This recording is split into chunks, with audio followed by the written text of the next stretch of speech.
Hello everyone, मैं शुभम आप सभी का मैथोलिक्स चैनल पे स्वागत करता हूं। और हमारा जैसा कि हम प्रीवियस ईयर क्वेश्चंस कर रहे हैं, तो एसएससी सीजीएल 2018 के हम जो पेपर हुए थे 2019 के अंदर, उसमें 4 जून का जो सेकंड शिफ्ट का पेपर था, उसका आज ऑल 25 क्वेश्चंस मैं लेके आया हूँ यहाँ पे। इसका हम पहली शिफ्ट का पहला पेपर देख चुके हैं, पहली वाली वीडियो में, दूसरी वीडियो है इसकी। और आशा करता हूँ कि आप सबकी प्रिपरेशन बहुत अच्छी चल रही होगी और ये चीज़ें आपको बहुत बूस्ट करेंगे आपकी प्रिपरेशन को, तो इनको ध्यान से देखिए और इसमें जो जो मेथड यूज होते हैं उनको सीखिए। और अपना चलते हैं, देखते हैं क्या है पहला क्वेश्चन हमारा।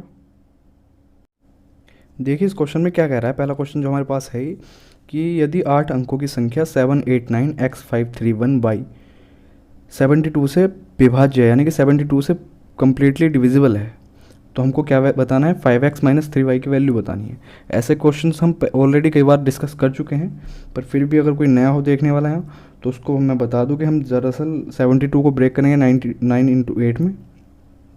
एक पहले नंबर लिख लेते हैं 789x531y, और इसको डिवाइड करना है 72 से, पूरा पूरा डिविजिबल है तो 78 को हम 9 इंटू 8 में लिख देंगे। अब यहाँ से हुआ क्या कि हम 8 के और 9 की अलग अलग डिविजिबिलिटी चेक करेंगे। तो 8 के डिविजिबिलिटी के लिए रूल क्या होता है आपको पता होगा वैसे तो। 8 के लिए होता है कि हम लास्ट के 3 डिजिट उठा लेते हैं, कि 3 डिजिट पूरे पूरे डिवाइड होने चाहिए किससे, 8 से, तो वो पूरा नंबर ही डिविजिबल हो जाएगा 8 से। तो 31y को जब हम 8 से डिवाइड लगाएंगे, तो हम 8 से इसको डिवाइड लगाएंगे तो बाई कैसे क्या वैल्यू पुट करें जो पूरा पूरा डिवाइड हो जाएगी। तो यहाँ से आप देखोगे तो 8 से 24 हो जाएंगे, आगे 7 बचेगा, 7 के आगे क्या लिखें जो 8 से पूरा पूरा डिवाइड हो जाए। तो 7 के आगे अगर हम 2 लिख देंगे तो 72 बन जाएगा और 8 से पूरा पूरा डिवाइड हो जाएगा। तो ऐसा करने पे बाई की वैल्यू कितनी हो जाएगी, 2 हो जाएगी। अब बाई की वैल्यू जब हमारे पास 2 आ गई, तो एक बात बताइए मुझे कि इस बाई क्या नाम, बाई की जगह पे तुम 2 रख देंगे। अब उसके बाद हमको चेक करनी है डिविजिबिलिटी किसकी, 9 की। तो 9 की डिविजिबिलिटी क्या होती है कि सभी अंकों का सम 9 से डिविजिबल होना चाहिए, या फिर उसके अंदर हम क्या करते हैं 9 हटा देते हैं, क्योंकि 9 तो पूरा पूरा डिवाइड हो जाना है। और 8 और 1 यहाँ से 9 बना लेगा, 7 और 2 9 बना लेगा, तो हमारे पास क्या रह जाएगा x 5 और 3, 5 और 3 8। 8 में क्या जोड़ें कि वो 9 से कट जाए, यानी कि x की वैल्यू क्या हो जाएगी, 1 हो जाएगी, जिससे कि पूरा पूरा नंबर डिवाइड हो जाएगा किससे, 9 से भी। तो x की 1 आ गई, y की 2 आ गई, बस पुट कर दीजिए ऊपर 5x माइनस 3y में। तो 5x का मतलब 5 हो जाएगा, माइनस 3y का मतलब 6 हो जाएगा। तो 5 माइनस 6 कितना हो जाएगा, -1 हो जाएगा। इस तरीके से इसका आंसर -1 हो गया ये। बाकी ये क्वेश्चंस तो देखिए आपको आने चाहिए, और ये क्वेश्चन आना ही आना है, 100% लिख के ले जाइए कि हर शिफ्ट में इस तरह के क्वेश्चन 2018 2019 दोनों सालों में पूछे गए हैं। तो इस तरह के क्वेश्चंस तो आप ऑलरेडी तैयार करके जाइए घर से, कि इनमें कोई प्रॉब्लम ना हो। ज़्यादातर 72 पे पूछ लेता है, 88 पे पूछ लेता है, जहाँ पे हम 11 इंटू 8 की डिविजिबिलिटी चेक करेंगे ना। इस तरीके से अलग अलग फॉर्म में वो क्वेश्चंस को पूछते हैं। आगे चलते हैं। अब ये देखिए, मैंने जो पहली वाली शिफ्ट का मैंने पेपर कराया था, आपको डिस्कस करा था हमने कल वो लास्ट वाली वीडियो में, उसमें सेम क्वेश्चन ये था, पर उसमें साइन थीटा की वैल्यू तो रखी थी। साइन थीटा की वैल्यू कितनी रखी थी, P square minus 1 upon P square plus 1। बस सेम इस बार डाटा अदल बदल के दे दिया। इस क्वेश्चन में देखिए क्या करेंगे, हम ट्राइंगल अगर बना लें, सबसे पहली बात तो हम वैल्यू पुटिंग से अगर करना चाह रहे हो तो कर सकते हो बड़े आराम से। पी की वैल्यू 1 मत पुट करना, 2 पुट करना, आपका आंसर आ जाएगा। 3 4 5 पे ट्राइंगल सेट हो जाएगा। ओके, बाकी वैसे भी नहीं करना चाहते तो आपको स्पेशली इस कंडीशन के लिए ये चीज़ें याद होनी चाहिए कि cos थीटा में 2p हो जाएगा, ये कितना हो जाएगा, पी स्क्वायर प्लस 1, तो ये वाला हमारा पी स्क्वायर माइनस 1 हो जाता है। अब जब पी स्क्वायर माइनस 1 हो गए, तो इसने हमसे क्या पूछा है, tan थीटा पूछा है। सॉरी, ये पी स्क्वायर माइनस 1 नहीं, 1 माइनस पी स्क्वायर होगा ये, इसको कर लेना 1 माइनस पी स्क्वायर। ओके, इसने क्या पूछा है, tan थीटा पूछा है, तो tan थीटा हमारा 1 minus P square upon 2p हो जाएगा, जो कि सेकंड ऑप्शन है। या फिर p की वैल्यू आप 2 पुट करोगे तो 3 4 5 पे ट्राइंगल सेट हो जाएगा। 3 4 5 से फिर चेक कर लेना, आप आसानी से कर सकते हो, नो प्रॉब्लम। ओके, आगे चलते हैं। यदि b प्रकार के कारों के उत्पादन से संबंधित आंकड़ों को वृत्त आरेख में, देखिए इसका कहने का मतलब ये है कि b का जो डाटा हमें गिवन है, अगर इसको हम पाई चार्ट में दिखाएं तो 2016 में जो कार की सेल हुई है, कार का उत्पादन हुआ है सॉरी, उसका एंगल कितना होगा हमको ये बताना है। तो 2016 में कार बी का उत्पादन कितना था, 60 था। अपॉन में हम टोटल रखेंगे, है ना। टोटल की वैल्यू कितनी होगी, 360 डिग्री हो जाएगी, और 60 की हमको बतानी है। तो टोटल कर लीजिए पहले। कार बी की बात चलिए, 39 45 9 5 14 14 5 4 18 18 और 2 20, 2 कैरी हो जाएंगे, 7 6 13 5 18 4 22 और 3 25 और 2 27, यानी कि 270 हो जाएगा। और इंटू कर दीजिए जितना एंगल हमारा होता है टोटल, 360 का तो होता है पाई चार्ट हमको पूरा सर्कल। बस 0 से 0 हटा दीजिए, 9 तिया 27, 9 चौके 36, 3 से इसको काटोगे 20 बार और 20 चौके 80 डिग्री का एंगल आ जाएगा। कौन सा, 2016 में, यानी कि 60 वाला जो था ये। आई होप आपको क्वेश्चन समझ आ गया होगा, नहीं आया तो वीडियो को रिवाइंड करके देख लीजिए, नो प्रॉब्लम। आगे चलते हैं। एक त्रिभुज एबीसी के अंतर्गत एक वृत्त जिसका केंद्र ओ है बनाया गया है। ए ओ को बढ़ाने पर एक वृत्त को, वह वृत्त को के पर मिलता है। ये क्वेश्चन मुझे लग रहा है कि गलत, हिंदी में, हाँ हिंदी में गलत है। इसको आप इंग्लिश में पढ़ोगे तो इंग्लिश में सही है, हिंदी में गलत लिखा हुआ है, गलत टाइप्ड है, ठीक है। ये दरअसल ट्राइंगल के अंदर सर्कल नहीं है, सर्कल के अंदर ट्राइंगल है। तो बना लेते हैं हम। ये हमारा मान लीजिए सर्कल हो गया। इस पे हम क्या करते हैं, इसने कहा कि एक ट्राइंगल है, कौन सा, ए, एक मिनट, ये हमारा ए कह दीजिए, ये बी और ये सी कह दीजिए। ये कह रहा है कि इसका वृत्त जो है वो ओ, वृत्त का केंद्र जो है वो ओ है, और ए ओ को आगे बढ़ाने पर वृत्त को किस पे काटता है, वो वृत्त को के पे काटता है, यानी कि ये क्या है हमारा, के हो जाएगा, ठीक। अब इसने आगे क्या कहा है कि एंगल भी 80 दे रखा है, ये वाला एंगल हमारे पास 80 है, सी एंगल हमारे पास 64 है। एक मिनट ज़रा वृत्त सेंटर को इसके थोड़ा अच्छा बना देते हैं जो चमक जाए आप लोगों को। ये इसका क्या हो गया, ओ सेंटर हो गया।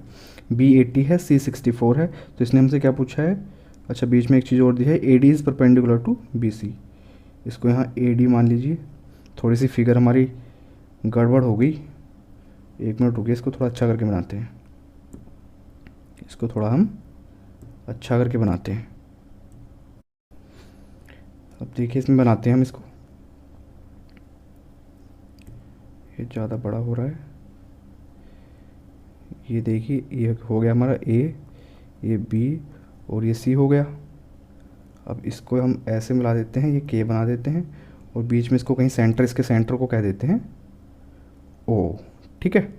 अब यहाँ से ए से हम परपेंडिकुलर डालेंगे तो कम से कम परपेंडिकुलर सा लगेगा ये, अदरवाइज़ पहली वाली फिगर पे वो परपेंडिकुलर लग ही नहीं रहा था, फीलिंग नहीं आ रही थी। कोई बात नहीं, इसको हम क्या करते हैं, ये 80 दे रखा है इसने, ये कितना दे रखा है, 64। अब यहाँ से एक चीज़ देखिए, अगर इसको हम ऐसे करके मिला दें यहाँ, तो ये अगर एंगल ए बी सी हमारा 80 है तो ए के सी भी कितना हो जाएगा, 80 हो जाएगा। ये प्रॉपर्टी आपने पढ़ी होगी कि सर्कल के अंदर एक आर्क से बना हुआ सर्कल के पॉइंट पे, किसी भी पॉइंट पे सारे एंगल क्या होते हैं, सेम होते हैं, ओके। अब ये 80 हो गया, तो यहाँ बड़े ध्यान से एक चीज़ देखिए, ये ए के सी हमारा क्या है, सेमी सर्कल के अंदर बना हुआ क्या है हमारा, ये ट्राइंगल है। तो ये जो ए सी के वाला होगा, ये पूरा एंगल कितना हो जाएगा, आप कहोगे 90 डिग्री हो जाएगा, तो 90 होता है। अच्छा ये 90 हो गया, ये वाला 80 है, तो ये जो एंगल है हमारा के ए सी, ये कितना बचा, 10 रह गया, ये 10 रह गया। और हम बात करें ए डी सी कितना है, 90 है, ये 64 है। पूरा एंगल की इसकी हम बात करें तो पूरा एंगल कितना हो जाएगा, ये 26 हो जाएगा। डी ए सी ये 90 है, ये वाला 64 है, तो हमारा डी ए सी कितना हो जाएगा, 26 हो जाएगा। 26 में से ये वाला एंगल 10 है, तो बचा हुआ जो हमारा डी ए के है वो कितना हो जाएगा, 26 minus 10 is equals to 16 degree. I hope आपको समझ आ गया होगा, फिर से एक बार समझा देता हूँ। देखिए हमने क्या किया है, हमको पता था ये एंगल 80 है, तो ये वाला भी 80 होगा, है ना, सेम आर्क पे बने हुए एंगल हैं। अब ये 80 हो गया, तो हमारा ए के सी क्या है, एक सेमी सर्कल के अंदर बना हुआ ट्राइंगल है, तो ये हमारा ए सी के कितना हो जाएगा, 90 हो जाएगा। 90 है 80 है, तो हमारा के ए सी कितना हो गया, 10 हो गया।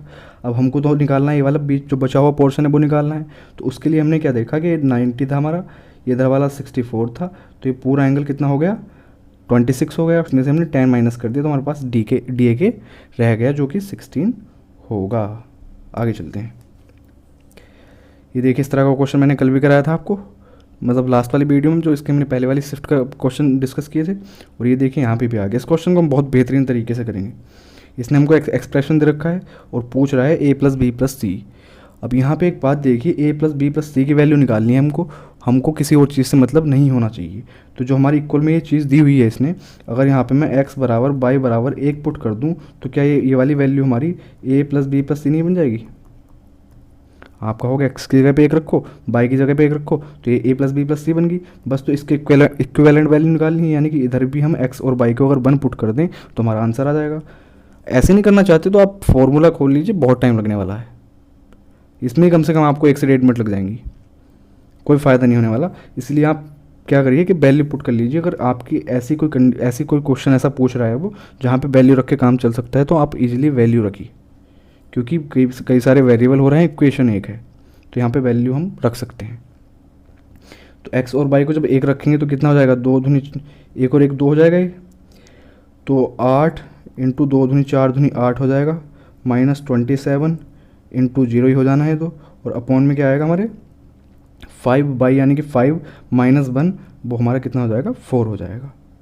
ओके, अब यहाँ से एक चीज़ देखिए, ये वाली बाद वाली वैल्यू हमारी 0 होगी, इसको तो हटा ही दीजिए। 4 से इसको काटेंगे 2 बार जाएगा और 8 दूनी कितने हो जाएंगे 16 हो जाएंगे। कितने आसानी से, मुश्किल से 10 से 15 सेकंड में क्वेश्चन हो जाना था। लेकिन हाँ, आप इसके एक्सप्रेशन को खोलते, इसके फॉर्मूले को खोलते तो इट मे बी कि आपको टाइम लग जाता, 1 से 1.5 मिनट ले सकता था क्वेश्चन ये, पर कोई ज़रूरत नहीं, हमको पता है जब हमको डायरेक्ट रिजल्ट मिल रहा है तो क्या फ़ायदा हमको कि हम इसका एक्सप्रेशन खोलें। वैल्यू पुट कीजिए, बेस्ट तरीका इसका। वर्ष 2015 में ए प्रकार और 2013 में सी प्रकार की कारों का कुल उत्पादन 5 वर्षों में डी प्रकार की कारों के कुल उत्पादन के लगभग कितने प्रतिशत है। 2015 में ए को देखिए कितना है, ए का 2015 में कितना है 48 है, ठीक है। 2013 में सी को देखिए कितना है, सी का 52 है, तो ये कितने हो गए कुल मिला के, कितने हो गए 48 और 52 100 हो गए। 100 का इसने क्या कहा है कि डी प्रकार की कारों का उत्पादन सारे साल 5 सालों का देखना है, तो डी का देख लीजिए 50 42 45, इस वाली पूरी लाइन को ऐड कर लीजिए तो ये कितना हो जाएगा 50 40 90 9 4 13 13 4 17 17 4 21, तो 210 तो 1 हो गया। अब इनके यूनिट डिजिट जोड़ लीजिए, 5 2 7 6 13 7 20, यानी कि 230 हो गया टोटल। तो ये कह रहा है कि 100 जो है 230 का कितने % है ये बताइए। बस निकाल लीजिए यहाँ से, इस 0 से इसको उठा दीजिए, हमारे पास क्या बचा 1000/23 बचा। अब यहाँ पे थोड़ी सी कैलकुलेशन देखिए, मैं कैलकुलेशन किस तरीके से करता हूँ और आपको भी करनी चाहिए, काफ़ी हेल्प मिलेगी। अप्रोक्सीमेशन आसपास की चीज़ों को ढूंढा करें। 23 चौके 92 होते हैं, यानी कि 920, तो 40 के आसपास तो जाना ही जाना है, पर 40 के आसपास सारे ऑप्शन दे रखे हैं। उसके बाद भी हमारे पास 920 में से कितने बच जाएंगे, अभी 80 और बचेंगे। तो 23 चौके 92 करेंगे तो 44 तो ज़्यादा हो जाना है, 44 वाला ऑप्शन भी नहीं हुई। लेकिन हाँ 23 तिया करेंगे हम तो 69 बैठेगा जो इसके आसपास है, तो यानी कि 43 तो होना ही होना है। अब उसके आगे वैल्यू कुछ भी आती रहे, हमें कुछ मतलब नहीं है। 40 वाला हो नहीं सकता, 42 की 2 ऑप्शन थे, 2 क्यों नहीं आएगा, 23 दूनी 46 करेंगे, लेकिन हमें 80 के आसपास जाना था, हमको 80 के आसपास जाना था। इसलिए हम क्या करेंगे कि 23 तिया कर लेंगे, 23 3 कितने होते हैं 69 होते हैं, जो कि 80 के आसपास है। उसके आगे की बची हुई जो वैल्यू है उसको हम नहीं देखेंगे। ऑप्शन यहीं पे हमको दिख गया कि 43 वाला एक ही ऑप्शन है, टिक करके आगे चले जाएंगे। अगला देखिए, वर्ष 2013 में सी तथा ई प्रकार की कारों के कुल उत्पादन का वर्ष 2014 और 16 में डी तथा 2017 में ई प्रकार की कारों के साथ हमको क्या बताना है, रेशो बताना है। तो सी का 2013 में देखिए, सी और ई का कितना है 2013 में 52 और 36, 52 और 36 कितने हो जाएंगे 88 हो जाएंगे। अब 2014-16 में डी का देखिए, 2014 और 16 में डी का 14 में कितना है 42 और 16 में कितना है 46, तो 42 और 46 कितना हो गया 88, और प्लस करना है क्या इसमें 2017 का ई, यानी कि 55। 11 से सबको काट लीजिए, 11 8 88, 11 8 88 प्लस 5, तो यानी कि 8 कितना आ जाएगा 8 5 13, 8:13 क्या आ जाएगा हमारा आंसर हो जाएगा। आगे चलते हैं। एक कक्षा में कुल विद्यार्थियों का औसत 68.5 kg है, 72.2 kg, 70.8 kg, 70.3 kg and 66.7 kg भार वाले 4 नए विद्यार्थी 4 नए स्टूडेंट्स क्या है एडमिशन लेते हैं। तो तो ऐसा करने पे हुआ क्या है, सबके वेट में 300 ग्राम्स की इंक्रीमेंट हो गया है। तो ये पूछ रहा है कि स्टार्टिंग में कितने बच्चे थे क्लास के अंदर, वो बताइए। देखिए मैंने अभी जो लास्ट वाली क्लास थी उसमें भी कहा था कि आपको डेविएशन आना चाहिए। किसके लिए? एवरेज के लिए। डेविएशन का बहुत महत्वपूर्ण योगदान है एवरेज के अंदर, तो उसको आप ज़रूर सीखिए। इसमें भी हम वही काम करने वाले हैं। एक बात बताइए, जब 68.5 kg सबका भार था, तो जो नए वाले छात्र आए हैं, ये नए स्टूडेंट आए हैं, ये क्या है, 68 से फालतू भी लेके आए हैं, और एक इनमें से ऐसा है जो कम भी लेके आया है। पर अगर इन सबका भी 68.5 ही होता तो हम कह देते कि सबका 68.5 ही एवरेज है। लेकिन ये जो 300 ग्राम की दिक्कत परेशानी हुई है कि 300 ग्राम सबका एवरेज बढ़ा है, ये क्यों बढ़ा है? ये इसलिए बढ़ा है क्योंकि ये जो फालतू लेके आए हैं ना बाद वाले, इनके वजह से बढ़ा है वो। ठीक है, अब ये देख लीजिए फालतू कितना कितना लेके आए हैं। ये 72.2 वाला कितना लेके आया है, 68.5 से फालतू। इसको माइनस करेंगे, 12 में से 5 जाएंगे तो कितना बचेगा, 7, और यहाँ आ जाएगा 3.7। ठीक है, इसी तरीके से आप 70.8 माइनस 68.5 करेंगे तो यहाँ से देखेंगे कितना आ जाएगा, ये 2.3 आ जाएगा।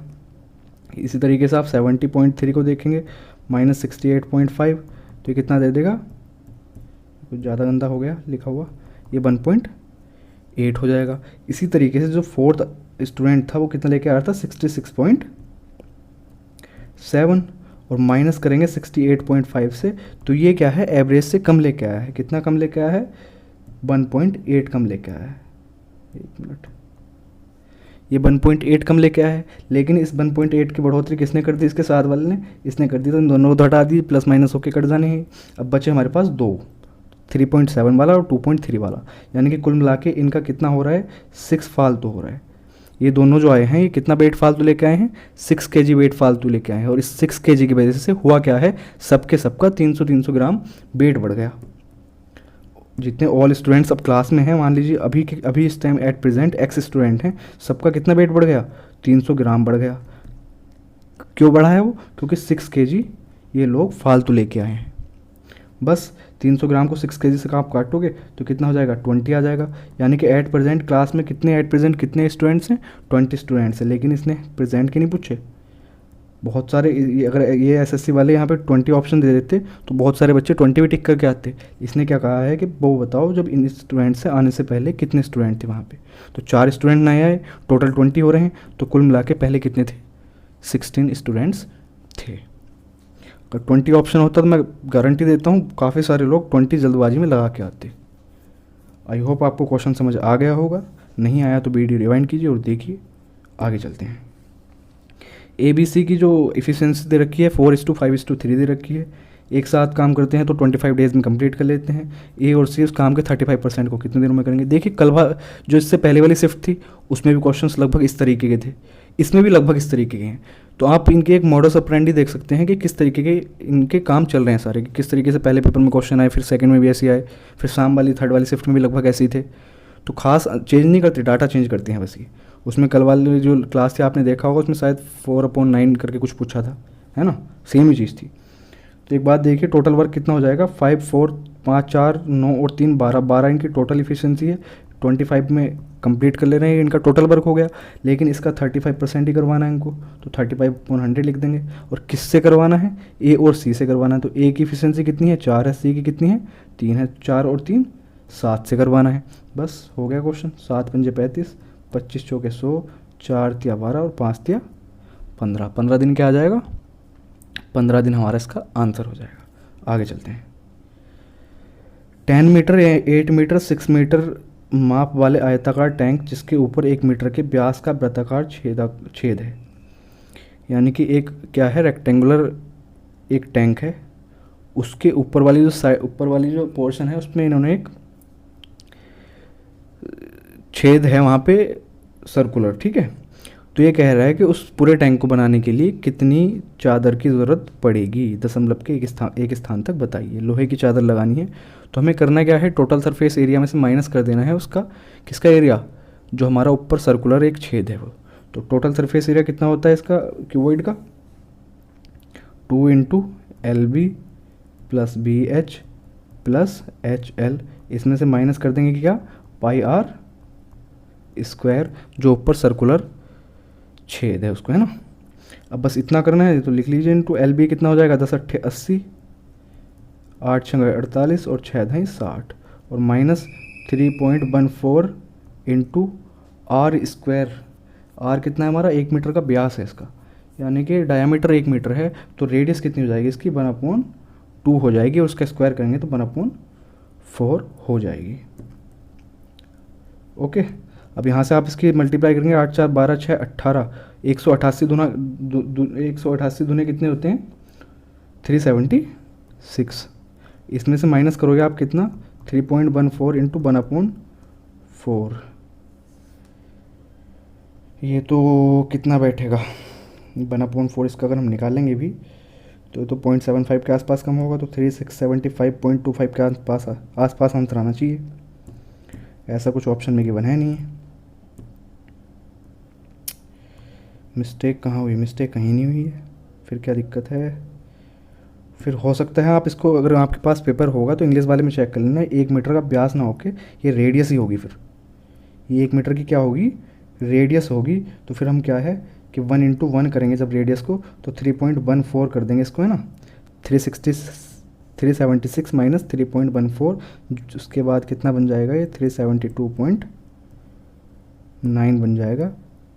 यही इसमें मिस्टेक थी और कुछ नहीं थी। हिंदी में लैंग्वेज गलत लिखी हुई है इसकी, इसको कर लेना है, व्यास नहीं होगा यहाँ पे क्या होगा, रेडियस होगी इसकी, ये त्रिज्या होगी। ठीक है, आई होप आपको समझ आ गया होगा। अब आगे चलते हैं।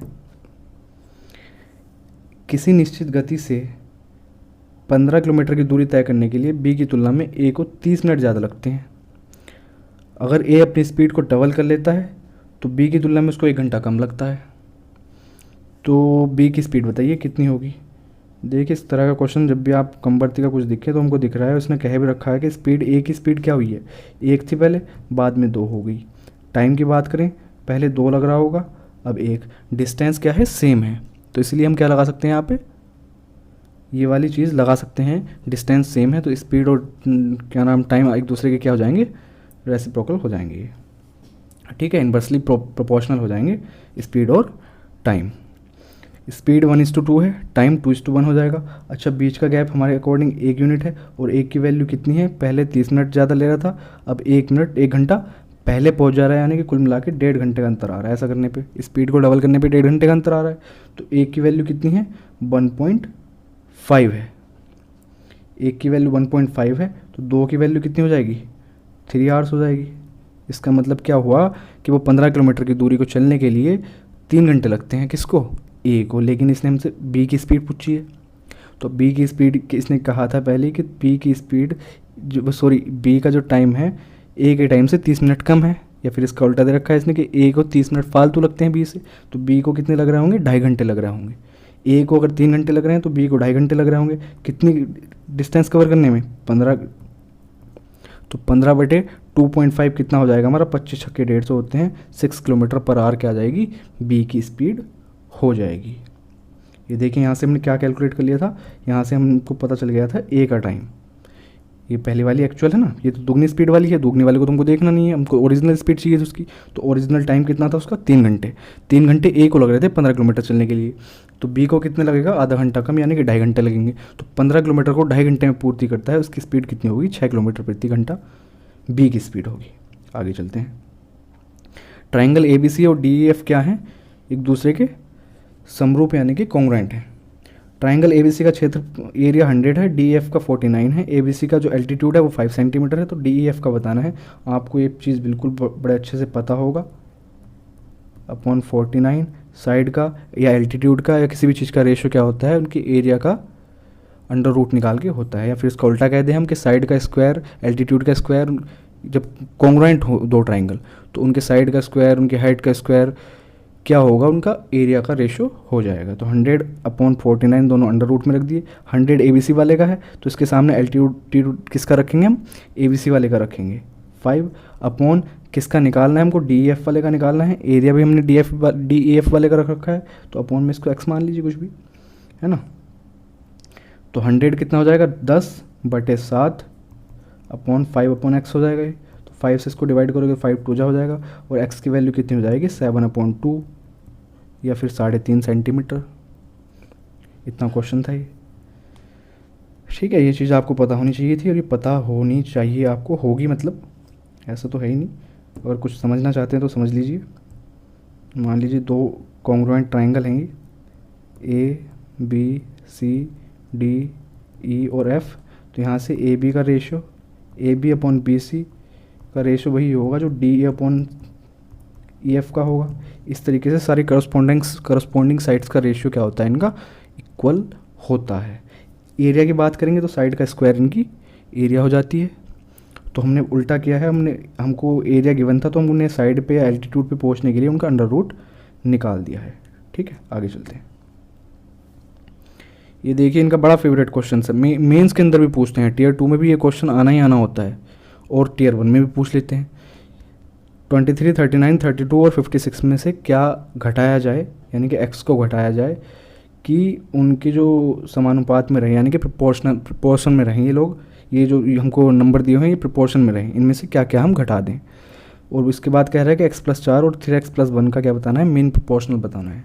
तो मीन प्रोपोर्शनल क्या होता है, मीन प्रोपोर्शनल क्या होता है, मान लीजिए हमारे पास x/y और y/z है।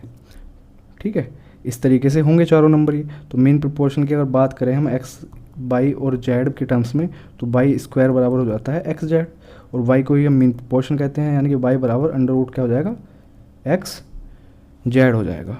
तो यानी कि दो नंबर हमको दे रखे हैं, तो बीच वाले नंबर को पूछ रहा है कि बीच वाला नंबर क्या होगा, तो इन दोनों का क्या है, मल्टीप्लाई करके अंडर रूट निकालना है। बड़ा अच्छा क्वेश्चन है। इसके लिए आप 2-3 तरीके लगा सकते हैं, या तो आप इसको सॉल्व कर लीजिए, है ना, या तो इसको आप सॉल्व कर लीजिए, या फिर क्या कर सकते हैं, वैल्यू एज्यूम भी कर सकते हैं। देखिए इसने क्या कहा है, प्रोपोर्शन में कम होंगे। अगर 23 में से x घटा दें हम और 39 में से x घटा दें, है ना, तो ये बराबर होने चाहिए किसके, 32 में से x घटाने के और 56 में से x घटाने के। प्रोपोर्शन में तभी तो होंगे। यहाँ से आप सॉल्व कर लोगे, x की वैल्यू बड़ा आसानी से निकाल सकते हो, कोई प्रॉब्लम नहीं है। या फिर दूसरा तरीका, जैसे मैं सॉल्व करता हूँ, इसी चीज़ को अगर हम शॉर्ट में सीख लें, एग्जैक्ट अगर वैल्यू निकालनी है, तो बाकी आपको तरीका बताऊंगा कि कैसे करना है पेपर के अंदर बैठ के। तो आप क्या कर सकते हैं, 23, 39, 32 और 56 दे रखा है, तो 23 यानी कि पहला number into last number 56 minus जो बचे हुए बीच के नंबर हैं उनका मल्टीप्लिकेशन 32 कर दीजिए इसको। ठीक है, और अपॉन में रख दीजिए, जैसे जैसे मल्टीप्लाई की है वैसे वैसे प्लस करके उनको बीच के माइनस कर दीजिए। 23 + 56 एक ब्रैकेट में माइनस 39 + 32। इसको यहाँ से आप सॉल्व कर लोगे तो वैल्यू आपकी 5 आ जाएगी। कर लेना बैठ के घर पे। ठीक है, तो ये x की वैल्यू यहाँ से हम डायरेक्ट निकाल सकते हैं, कुछ नहीं है। इसको ही हमने, जैसे इसको आप सॉल्व करोगे ना, तो ये बीच में एक स्टेप पड़ेगा, मैंने डायरेक्ट स्टेप आपको बता दिया क्या करना है। फिर से समझ लीजिए कि 4 नंबर हमको गिवन है, उनमें से कुछ भी घटाए या कुछ भी बढ़ाए, तो उसको हमसे उसकी वैल्यू पूछेगा, जो भी घटाएगा या बढ़ाएगा। जैसे इसमें x को घटा रहा है तो x की वैल्यू पूछेगा ही। तो उसके लिए हम क्या करते हैं कि पहला वाला number into fourth number minus बीच के जो दो बचे उन दोनों की मल्टीप्लिकेशन, अपॉन में first number plus fourth number का सम, और फिर बीच में माइनस लगा देंगे, और सेकंड और थर्ड नंबर का सम, इनको माइनस कर दीजिए। यहाँ से हम डायरेक्ट वैल्यूज़ की कैलकुलेट कर सकते हैं। यहाँ से आप यूनिट डिजिट भी लगा लोगे तो भी आप 5 पे पहुँच जाओगे, कुछ देखने की ज़रूरत नहीं है। यूनिट डिजिट भी लगाओगे तो कैलकुलेशन सॉर्ट करने का तरीका बता रहा हूँ आपको। बाकी क्या कर सकते हैं हम इसके अंदर, हमको पता है वैल्यू हमको किसकी निकालनी है, अंडर रूट में x+4 इंटू 3x+1 की वैल्यू निकालनी है। एक मिनट, इसकी हमको वैल्यू निकालनी है।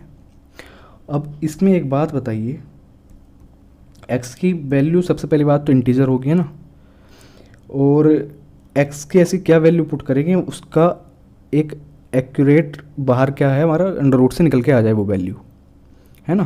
यानी कि अंदर ऐसी कोई भी एक वैल्यू आएगी जिसका अंडर रूट आसानी से हम निकाल सकते हैं, क्योंकि हमारा आंसर जो गिवन है हमको ऑप्शंस वो पॉइंटों में या डेसिमल में हमको गिवन नहीं है। तो जो भी कोई वैल्यू यहाँ इनकी आएगी वो ऐसी आएगी कि उनका हम आसानी से अंडर रूट निकाल सकते हैं। तो एक्स के आप वैल्यू पुट करके देखिए एक बार, एक्स के आप वैल्यू कुछ भी पुट करके देखिए। एक्स को मान लीजिए 1 पुट करके देखिए, तो पहला वाला क्या बनेगा, ये 5 बनेगा, और दूसरा वाला क्या बनेगा आपका, ये आपका 4 बनेगा। तो 5 चौके 20, 20 का अंडर रूट पूरा पूरा नहीं निकल सकता, तो 1 नहीं हो सकता। 2 रखोगे आप तो ये वाली साइड आपको 7 बनेगी, तो किसी हाल में भी आपको बाहर नहीं आएगी, तो है ना। यहाँ पे 6 बनेगा, 6 × 7 हो जाएगा। 3 रखोगे तो 3 4 7 और 3 3 और 1 10 बन जाएगा। 7 × 10 बिल्कुल बाहर नहीं आ सकता। ठीक है, इस तरीके से हम क्या कर सकते हैं, बहुत जल्दी जल्दी इन चीज़ों को चेक कर सकते हैं। 4 पुट करेंगे, 4 4 8, 4 या 12 और 1 13। 8 × 13 में कहाँ कुछ भी सिमिलर नहीं है, बाहर आएगा नहीं कुछ। जैसे ही हम 5 पुट करेंगे तो 5 और 4 9, 5 या 15 और 1 16, 16 नंबर 144 होते हैं। वैसे भी हमको दिख रहा है ये 12 यहाँ से बाहर निकल के आ जाएगा। और दूसरी मज़े की बात कि हमारा ऑप्शन मैच हो गया, तो हम कह देंगे कि 12 इसका आंसर हो गया है। ऐसे भी चेक कर सकते हैं। बाकी आपको मैंने मेथड बता दिया कैसे करना है, मेथड लगा लीजिए, कोई प्रॉब्लम नहीं है। मेथड नहीं लगाना चाहते आप और आपके पास टाइम कम है, तो आप इस तरह का रिस्क ले सकते हैं और आपकी कैलकुलेशन वगैरह सब कुछ ठीक है, तो आप रिस्क नहीं 100% श्योरिटी के साथ इसको बिल्कुल राइट आंसर टिक करके आएंगे इसका। बाकी जैसे आपको दिखा कि 5 पे सेटिस्फाई हो रहा है, तो 5 को आप क्या करो फिर इसमें पुट करके भी देख लो, वेरीफाई करना है तो 23 में से 5 घटाओ, 39 में से 5 घटाओ, इनका रेशो बनाओ।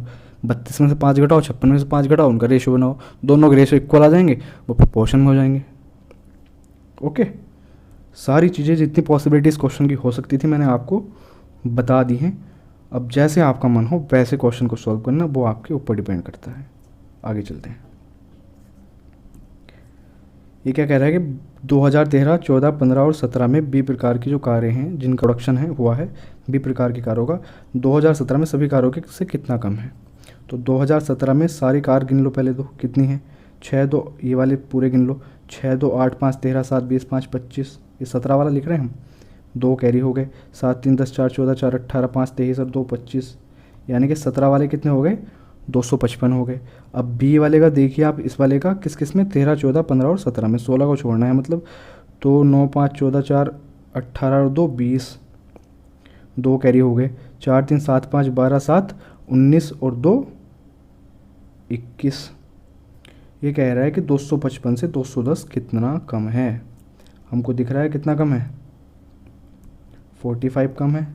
किससे पूछ रहा है, 255 से पूछ रहा है। सचिन ठाकुर, अगर वीडियो देख रहे हो तो कल तुम्हारा ये डाउट था कि मैं इन चीज़ों में रिल जाता हूँ कि कैसे रेस्पेक्ट, किसके रेस्पेक्ट में लेना है, तो एक चीज़ देखिए इसने क्या कहा था कि 2017 में सभी प्रकार की कारों से कितने प्रतिशत कम है। किससे पूछ रहा है, 2017 वाली से, तो इसलिए हम नीचे क्या रखेंगे, 2017 वाली रखेंगे इंटू 100। बस सॉल्व कर लीजिए इसको। सॉल्व करने के लिए आप यहाँ से इसको करोगे तो 9 बार 5 से इसको जाएगा, ये 51 टाइम्स जाएगा, तो ये कितना बन गया, 900/51 बन गया। अब हमको पता है अगर ये 50 होता तो ये हमारा 50 अगर ये होता तो लगभग 18 आता, लेकिन डिनोमिनेटर हमारा थोड़ा सा बड़ा है तो वैल्यू 18 से कम आनी है। 17.6 इसका आंसर हो जाएगा।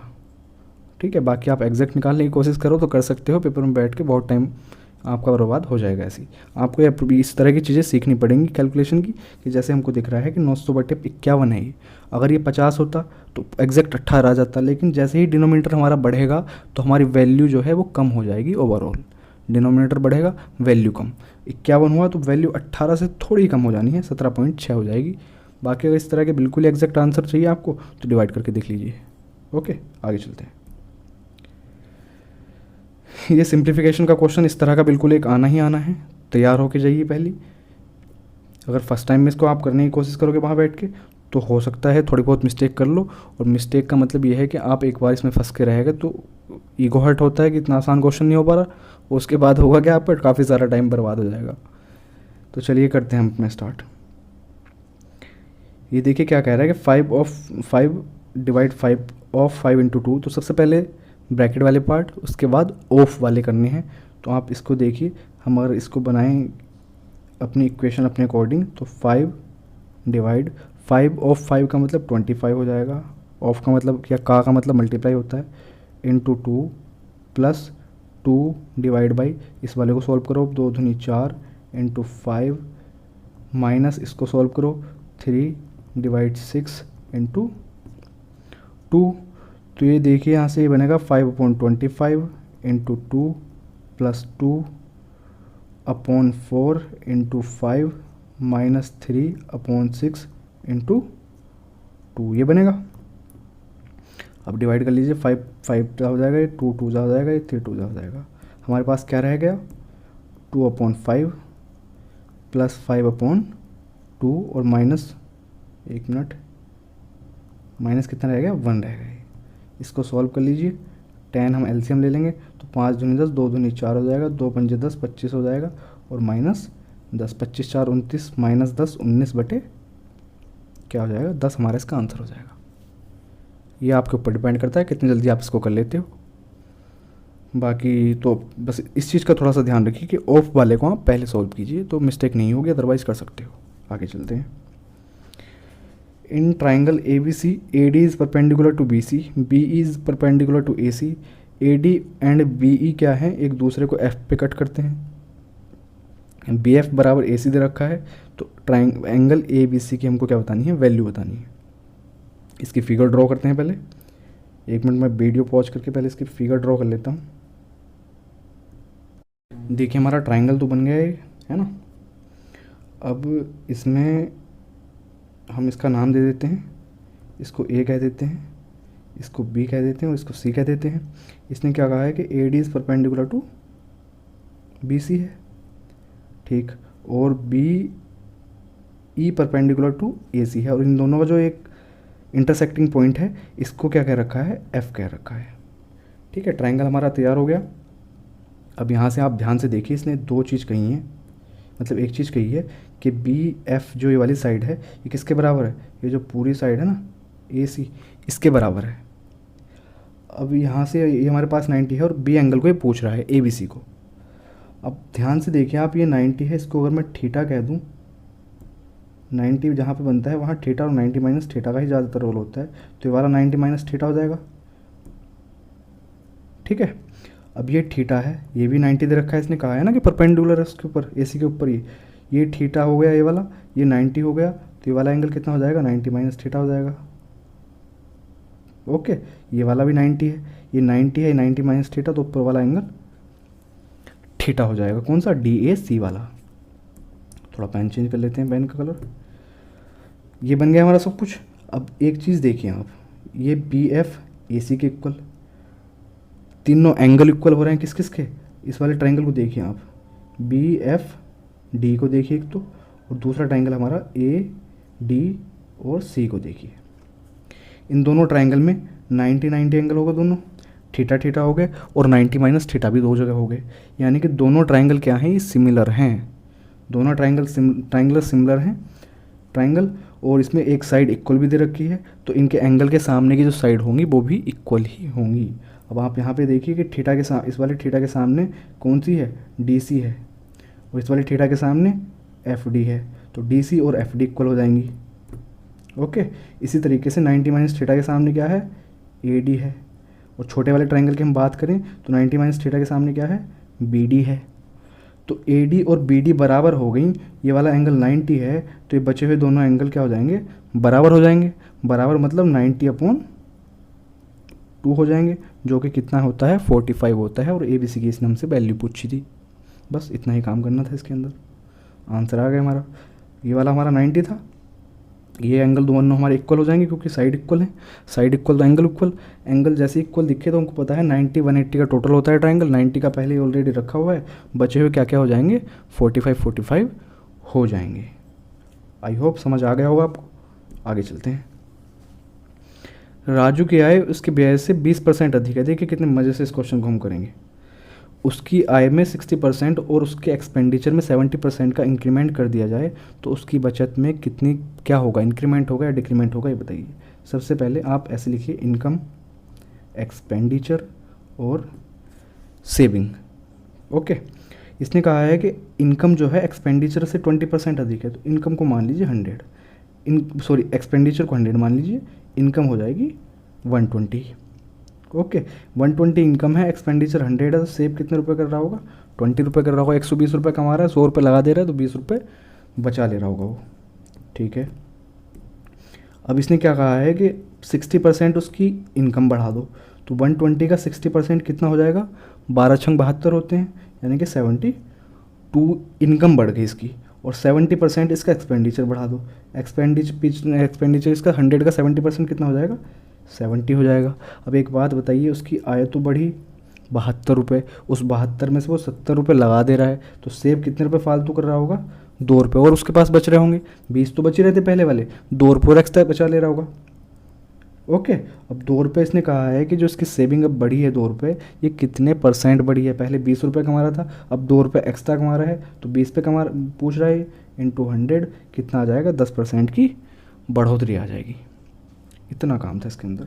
बाकी मैंने देखा है कुछ लोग क्या करते हैं कि पहले 72 को भी ऐड करके यहाँ लिखेंगे, फिर इसको एक्सपेंडिचर को भी लिखेंगे, बचा है जो आएगा इन दोनों को माइनस करके सेविंग निकाल लेंगे, फिर इनका डिफरेंस निकाल के वो सब कुछ करेंगे। इतना कुछ करने की ज़रूरत नहीं है, हमको पता है कि 72 तो इनकम बढ़ी है ना उसकी। अब उसके 120 रुपये कमा रहा था पहले वो, अब 72 रुपये फालतू कमा रहा है, तो 72 रुपये जो फालतू के कमा के ला रहा है उसमें से 70 रुपये वो लगा दे रहा है, तो 2 रुपये एक्स्ट्रा बचा रहा है। और अगर मान लो यहाँ पे 72 रुपये कमा के ला रहा था और उसकी जो एक्सपेंडिचर था, खर्च 74 रुपये हो जाता, 74, यानी कि 2 रुपये के घाटे में आ जाता वो, तो 2 रुपये का घाटा मिलता उसको। इस तरीके से ये चीज़ें काम करती हैं। आगे चलते हैं।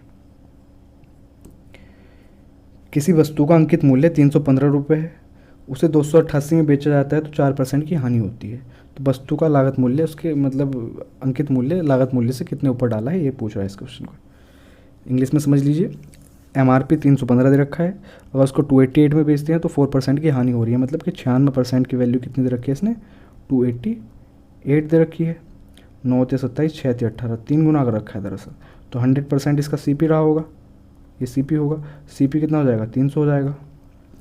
अब 300 की चीज़ को 315 में बेच रहा है, यानी कि MRP 300 की चीज़ पे 315 डाल रहा है, तो कितना फालतू डाल रहा है? 15 डाल रहा है। कितने पे? 300 पे, इंटू 100, 3 बार 5% डायरेक्ट दिख रहा है, कोई दिक्कत नहीं। आगे चलते हैं, बहुत आसान क्वेश्चन था।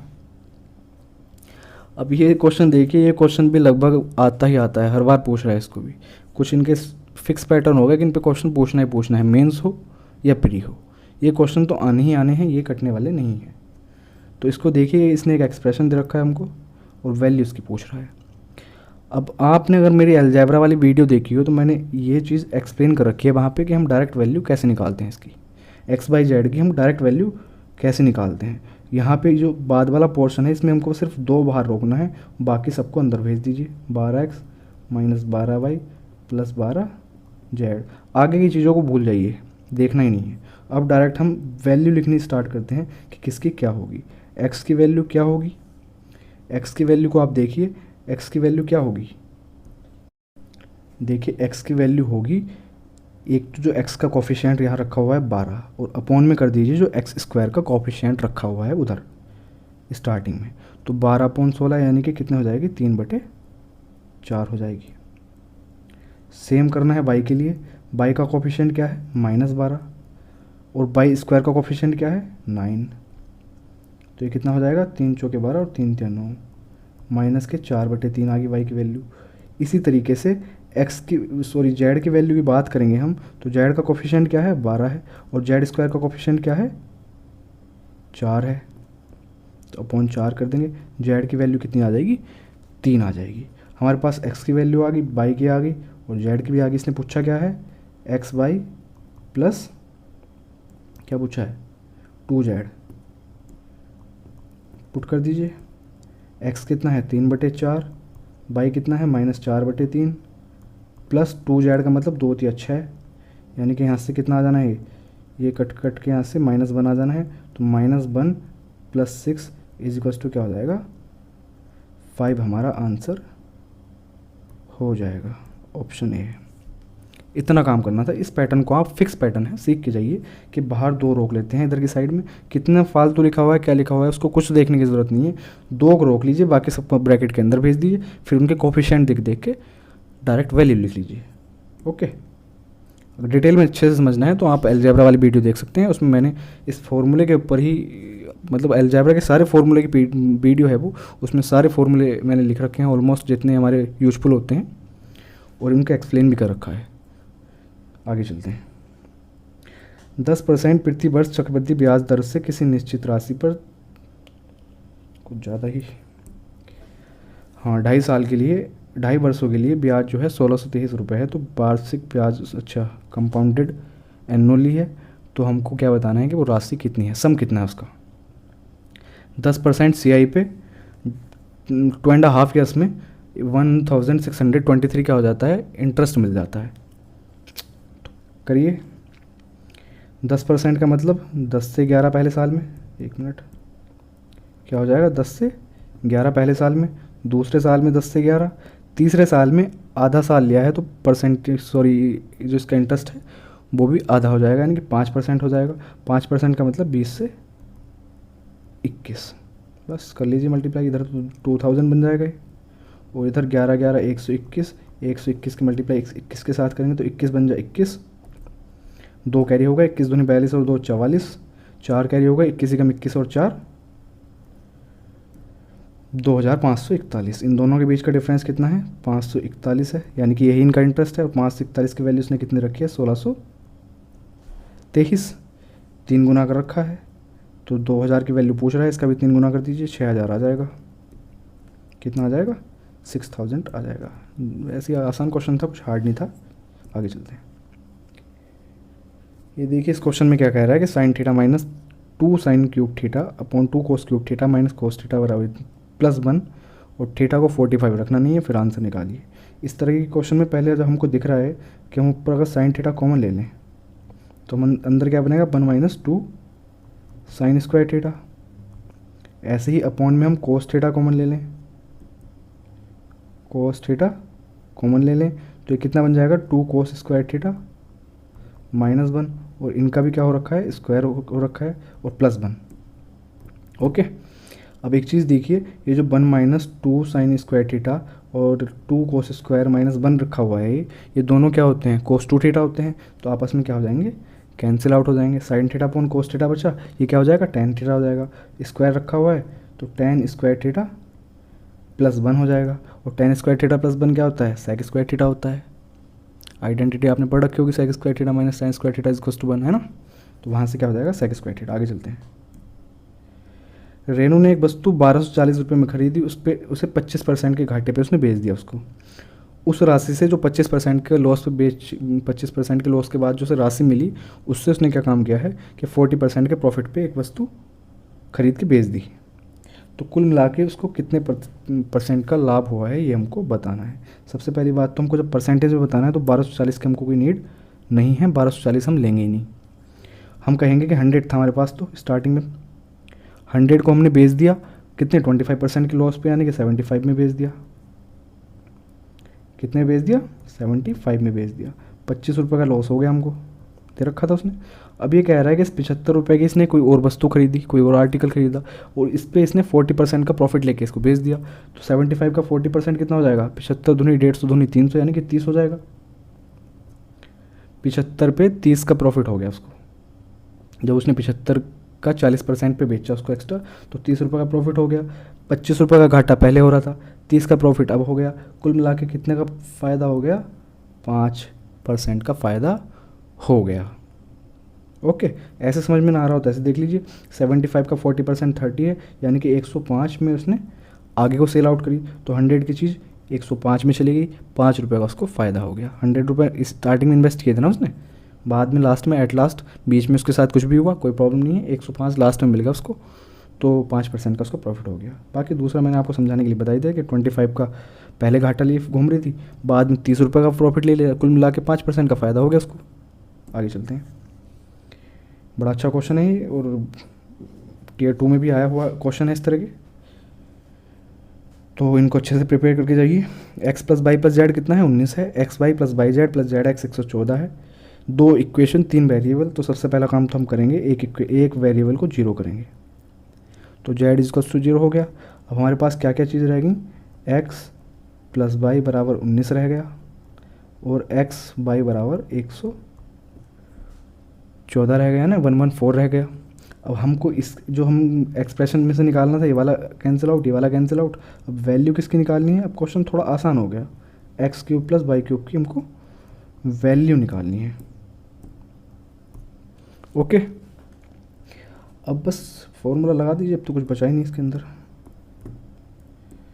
x³ + y³ का फॉर्मूला क्या होता है, जब हमको x + y और xy गिवन हो तो हम क्या करेंगे, अंडर रूट लिख देते हैं पहले बड़ा सा, x + y और दूसरा ब्रैकेट में क्या होता है, x square plus by square minus x by होता है। लेकिन अगर आपको थोड़ा सा भी याद हो तो एक्स प्लस बाई का whole square minus 3x by भी लिख देते हैं उसको, क्योंकि हमारे पास इनकी वैल्यू है।